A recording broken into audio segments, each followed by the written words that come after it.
Between online learning and more time at home, children are becoming accustomed to screens. Joining us now with tips on keeping screen time under control, child and youth therapist Tania DaSilva. Good morning.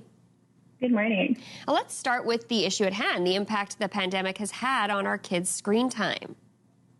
We're definitely seeing an increase. I find everything's moved virtually. Kids are doing school online, tutoring, anything you can think of online, and they're also losing their leisure activities and other activities that they used to take part in. So it is becoming a lot more difficult for parents to find things to do. So we are seeing, obviously, kids spend more time for the stuff that they need to do, but also just spend more time in general because parents also need to work, or we sometimes just need to get things done or some downtime ourselves too. Now, obviously, screen time is a necessity for some students, but how can parents balance that schoolwork and leisure time?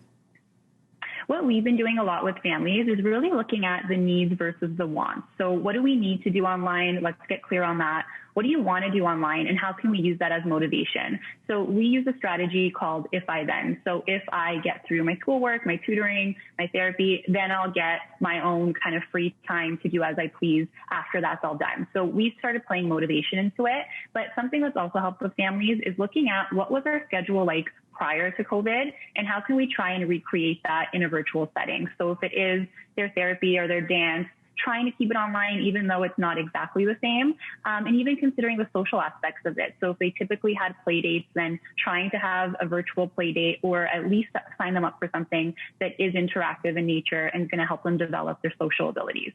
And a big worry is always what your kids are accessing online, especially, when parents are working or have to get stuff done. So how can we protect our kids without always having to look over their shoulder? Yeah, and that's honestly, it's impossible now to do that because most parents are working from home as well. So what we started doing is just really encouraging that curiosity, where instead of asking very direct questions and kind of interrogating them, just having a very curious space where it's like, how is that app for you? How is the experience for you? And really actually taking a front seat when we can and playing these games with them, or sitting in on a session or, a school lesson just to see what it's like, because it also gives us those natural prompts to ask questions about what we're noticing. And the biggest thing that I've noticed that I've been saying a lot in sessions is showing them compassion. These kids have been thrown into screen time. They're young, they're figuring it out. They're going to make mistakes as part of the learning process. So even if we're unhappy or shocked about what we're seeing, it's being compassionate and helping them learn from that. Now, you've created a social emotional mindfulness kit to help kids. Can you tell us more? Yeah, we have. So it's actually called Mindful Masters, and it's something that we're noticing parents are very interested in now because it's an at-home resource. It's also something that schools have implemented into their curriculum, and it's a 7-week program. So like we talked about earlier, it gives parents and teachers something to do. The activities are already created for them, and it's essentially teaching them things like emotional regulation, problem solving, perspective taking, those social emotional skills that are so crucial right now for kids. So we've definitely seen an increase in interest with that, with people trying to fill time or trying to manage their classrooms virtually too. So do you have any last words of advice for parents who may be feeling a little overwhelmed right now?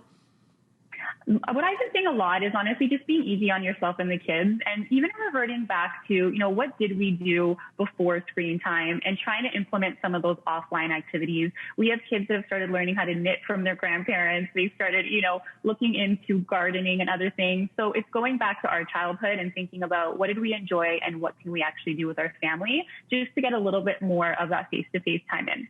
Well, we appreciate you giving us a little bit of time this morning. Of course, your website and Twitter are below us if people want to access you or the Mindfulness Kit. So thank you so much for joining us this morning. And if you missed any of that, you can watch the segment again on our website, saskatoon.ca.